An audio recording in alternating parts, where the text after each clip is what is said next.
Welcome back. Today we are going to take a look at KZ's new single dynamic driver. This one is the KZ Saga. So this one is slightly different than the previous ones. This one is an all metal build. They have definitely have done all metal builds before, but yeah, it is a super nice build if you're used to maybe something like EDC Pro, which is resin, or Polaris, which was the half metal, half resin. This one is all metal, so it is slightly different in that respect. And yeah, it is. It is super nice. All of KZ's all metal builds have been super nice, kind of in the same way. This one is absolutely no different. You do get the standard stock cable, which I am not going to pull out. But so all that aside, other than the all metal build on the shell, really what's actually different and why you would want to pick up a Saga is right there in the graph. This is the base edition. They do have a more balanced edition, but this one is very much targeting people who want more of this. You do get a little bit more of this, but primarily this is for people who listen to bass heavier tracks, bass heavier genres, who like a little bit more bass. This is very much targeting those people. If you are a more balanced folk, you don't like, or not so much you don't like bass, but you prefer to have a more balanced sound where the bass isn't as noticeable or as distracting, pick up something like EDC Pro, and we'll kind of get into that as well. But this one is very much for people who want a heavier bass presence, so do keep that in mind. There are lots of people who want a heavier bass presence, so it's no surprise that KZ put out a bass version of their single dynamic driver. I think this is very much a trend right now of doing bass heavier sets, especially single dynamic drivers, and KZ Saga is actually quite up there, and we'll kind of talk about what makes this one a little bit different. So what is the Saga bass version? So it is still KZ's familiar refined single dynamic driver tuning. You'll recognize this tuning from EDC Pro. It actually matches some other KZ sets as well, but they sort of adopted this curve, these levels, sort of their take on Harman, and they've kind of been refining this over quite a few sets. So this one isn't radically different than their past tuning. As I said, what you're actually going to get in the bass version is a lot more bass presence than something like EDC Pro. So EDC Pro itself, it does have plenty of bass. Sega bass, or I'm going to say Sega like a million times, Saga bass has noticeably more bass. And I would call it more bass. It's not as bloated or as boomy as you're going to think. Certainly not as bloated and boomy as KZ sets from a few years ago. This one is quite well done. And even at higher volumes, there's lots of poorly implemented higher bass sets around. And those tend to be, they have bass shells which are distracting as the bass texture changes or distorts as you raise the bass level. This one is very much even. As you raise the volume, it has an even amount of bass. It almost sounds like it's vented in that way where, I think just lately there's been a lot of sets that get really distracting at higher volumes, and certainly the texture changes and it does distort. The better sets tend to stay consistent with more bass and still have some air to it. And just my opinion, that's sort of where the heavier bass sets, the higher quality ones, tend to differentiate themselves from the lower quality ones. As the bass level increases, the ones that have the texture change and when they sound really boomy or they get really bloated and that texture changes and it's a noticeable change, it's almost like if you have ever EQ'd maybe your car or some other your IEMs, and you just like tick up the EQ and the bass just a little bit too much, and it sounds different. It's noticeably different, and that texture changes. That's exactly what some recent sets have done, and they tend to assume that people don't listen to music that is bass heavy.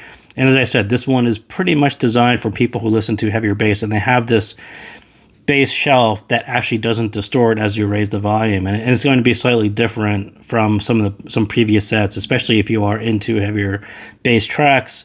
There's other sets that tend to do really well on bass kind of down here in this level, but when you get into the sub bass and the levels that they were choosing and the drivers that they were choosing, not really a good match. And this one, for me, just having that little bit of air tends to let the bass almost feather into the mids better, so you still have a huge bass shelf, a really nice amount of bass presence, but the end of it where you're expecting it to distort and bottleneck and change texture and take over the stage, it actually doesn't do that, and it sort of almost sounds like it vents out and it feathers into the mids, and you still get a really nice mids presence because the bass isn't so dominant. And again, I think KZ did this really, really well, and they probably listened to a couple other sets that are kind of more higher end sets to got that style of bass shelf, because that's kind of exactly what they delivered. But on the downside of this, I do think that with more V-shaped set, you got a little bit more here and a little bit more here. Those V-shape tends to have V-shape problems, and you'll see this extra bump right here, and that is exactly to counter the mids falling behind the bass. We've talked about this like a million times, but V-shaped sets tend to have recessed mids, and the vocals tend to fall a little bit backwards underneath the bass shelf, especially when you have a bass shelf like that, which is actually quite high. Your vocals tend to fall a little bit backwards, so KZ kind of bumped those so they are a little bit more forward. So pretty standard way to try to fix that problem. It just tries to bring the mids a little bit more forward. For you lower volume listeners, this will be pretty much spot on for you. If you are a higher volume listener, you will notice that this wasn't really necessary. As you turn up the volume, this will actually fall in place just as it should, and it naturally falls in place. And again, I think KZ actually got the tuning quite well. They put this bump in there, I think, primarily for lower volume people, so it didn't fall back. But at higher volumes, I would actually EQ it back to where EDC Pro is, and that puts it exactly where it should be. But depending on your track, you'll still hear the mid slightly behind the bass, and it is a lot of bass, but when it works, I think it's much less noticeable that the mids are falling back and the vocals are falling back, especially with female vocals, because they put that little bump there. But, you can't, there's no miracle here. You got a lot of bass, and the mids are going to fall a little bit back no matter what, especially if you are listening to bass-heavy tracks. But again, if you are listening to bass-heavy tracks, that is probably a sound that you prefer anyway, and you're probably used to it by now. So not a big deal, but do be aware that this one isn't some magical set that is very V-shaped but doesn't have V-shaped problems. So KZ Saga, if you are just looking for a very fun bass-heavy starter set, that is Saga. I would say, especially you guys who are looking for bass-heavy sets, this is exactly what it's for. Your music library should also be bass-heavy. Otherwise, you're going to kind of run into what we just talked about. This, if you don't have bass-heavy tracks and you're going to hear vocals that are going to be a little bit behind the bass, you're kind of caught between EDC Pro and Saga. And that's exactly why it's really difficult to do bass-heavy sets, because the bass level covers up some mids and the treble. Kind of no different. That's kind of why they bumped that there. You're going to have that problem. So if you aren't into really bass-heavy tracks, Saga will kind of sound fine for you, but EDC Pro will sound more balanced, and the mids will sound a little bit cleaner for that simple reason. For people who like the bass-heavy sound, Saga is going to be perfect. Everyone else should probably consider EDC Pro if you like those cleaner mids with some bass, not bass with some mids, which is essentially what you're going to get with Saga. And like other KZ sets, Saga is really an affordable way to figure out your preferences. A lot of people just assume that they like a lot of bass, and you don't really know until you try a set.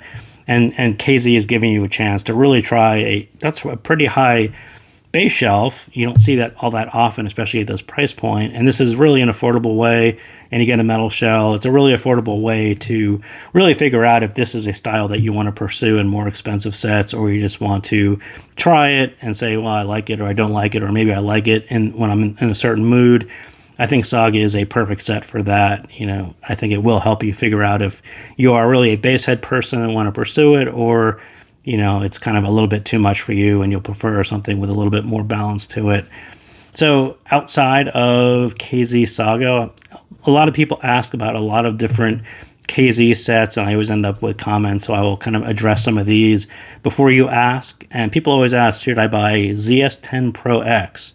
This one is a legendary set, and it goes back to the ZS10 Pro. Pro X was sort of a follow-on to that one, and I would call it the legend and a one-hit wonder. If you were looking to buy one set along the lines of the original, you're not going to go down the rabbit hole and keep on buying IEMs as they come out. You just want a single set that's a lot of fun. That is ZS10 Pro X. If you are going to go down the rabbit hole and continue buying sets, and you want something that's a little bit closer to what other sets are going to be as you pick them up, ZS10 Pro 2 is just sort of a modern take on ZS10 Pro X. It's a little bit more refined. It'll sound a little bit closer to what KZ has followed on after. And again, that one's probably for more people who are going to continue in the hobby, as it resembles more newer sets. KZ Caster Bass. People always ask, should I buy a Caster Bass? Caster Bass is the one, one of the recent KZ sets that has the longevity. Lots of sets come and go. KZ releases tons of sets. Almost every 2 weeks you see a new KZ set. Caster Base is one that has continued to be on people's minds. People still keep on buying it. People still keep on talking about it. It's a unique set, and again, for almost the same reason that Saga is going to be talked about. The base level is going to be attractive to a large number of users who like bassier heavy tracks, who it's harder to find sets that really address that market, and Caster Bass was one of them. So should you buy it? Do you like more bass? If the answer to those is yes, then yes, you should actually buy it. You could also look at CCA Trio, but again, there isn't, of recent time, Caster Bass is probably one of their more popular sets simply because of the bass shelf and how it executes a higher bass level in a really clean sound, and it's a really enjoyable, fun set. ZS12, and people always ask about it, so ZS10, ZS10 Pro 2, ZS12. Two more drivers is more drivers better. I still prefer ZS10 Pro 2, but I do like the metal shells. Again, that was another one with a metal shell with a different finish on it. I think that was fine. If you're into having something that really feels like that, I think ZS12 is fine. Otherwise, pick up Pro 2 or Pro X. KZ ZAR. People always ask about KZ ZAR. The bass shelf attracts eyeballs like moths to flames. If you ever look at the graph on ZAR, it has a huge bass shelf. Bass heads, people who like a ton of bass, will actually want to pick up ZAR. Everyone else probably avoid it. And then there's EDC Pro, and I've already talked about it. It is the modern all-arounder from KZ. It is a very affordable, very balanced, really nice dynamic driver. Most people who want to look at ZS10 Pro X as their first set, you're probably better off looking at EDC Pro. It's probably a little bit cheaper. It's a really nice single dynamic driver, doesn't have any problems. But if you are primarily looking for an affordable balanced sound starter set, that's probably going to be EDC Pro. As I said, most people tend to find ZS10 Pro X because it is a more popular name, and it comes up first in searches. But EDC Pro, I would still call it the modern KZ all-arounder affordable starter set. So that's my kind of lightning round on some of the recent sets that people have been asking about. So thank you guys again for tuning in, and I'll see you next time.